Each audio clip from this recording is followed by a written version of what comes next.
जनते निज पद दीना, प्राण तो हर लिया, बाद में अपना परम पद प्रदान कर दिया। जो दिन रात गाली दे रहे थे भगवान को, मारने काटने के लिए दौड़ रहे थे, ऐसे दुष्टों को भी भगवान ने एक बाण मारकर अपने घर भेज दिया। तो कल्याण तो उनका भी हुआ कि नहीं। इसीलिए भगवान कहते हैं कि कैसे भी मुझ में मन लगाओ तो सही, चाहे प्रेम से या बैर से। भृंगी कीट न्याय से बैरागियों का भी उद्धार होता है। एक भृंगी कीड़ा आप लोगों ने देखा होगा, एक साधारण से कीड़े को पकड़ करके मिट्टी में कैद कर लेता है और उसके ऊपर गुनगुनाने लगता है। वो जो मिट्टी में कैद कीड़ा भयक्रांत होकर के जब कुछ दिन बाद बाहर निकलता है तो वो भी भृंगी बन जाता है। इसी प्रकार से भले ही कोई भय से भजन करे अथवा बैर से भजन करे, उसे प्राप्ति तो परमात्मा की ही होगी।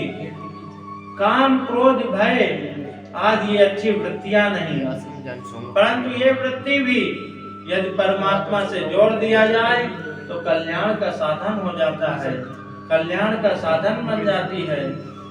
इसीलिए नारद जी कहते हैं, काम क्रोध आदि वृत्तियों को मारना बड़ा कठिन है। मार नहीं सकते तो मोड़ कर भगवान से जोड़ दो, और संतों का काम ही है गलत मार्ग में जा रहा व्यक्ति को मोड़ करके भगवान से जोड़ दे। फिर नारद जी जैसे संत अगर किसी को मिल जाए फिर तो कहना क्या। अब देखिए महाराज, काम की वृत्तियों को संसार से हटाकर गोपियों ने कृष्ण में जो जोड़ दिया, लगा दिया, तो गोपियों का भी कल्याण हो गया। भयात कंस ने तो भगवान से भय के वजह से संबंध जोड़ा था। नारद जी ने बता दिया था, काला काला मुर्दी वाला, घुंघराले बाल वाला, पीतांबर धारी तेरा काल होगा। तो कंस को 24 घंटे काला काला मुरली वाला उसकी आंखों में नाचने लगा। यहाँ तक महाराज भोजन करे तो दाल में जीरा भी दिख जाए तो वही काला काला मुरली वाला उसकी आंखों में नाचता। कोई अगर काजल आंखों में लगाए आ जाए तो उसकी आंखों में भी वही मुरली वाले का दर्शन करता।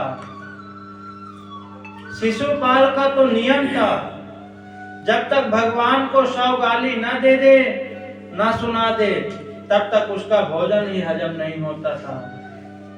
भगवान को चुन चुन कर गाली देता था, पर उसका द्वेष संबंध भगवान से था, इसीलिए उसका भी कल्याण हुआ।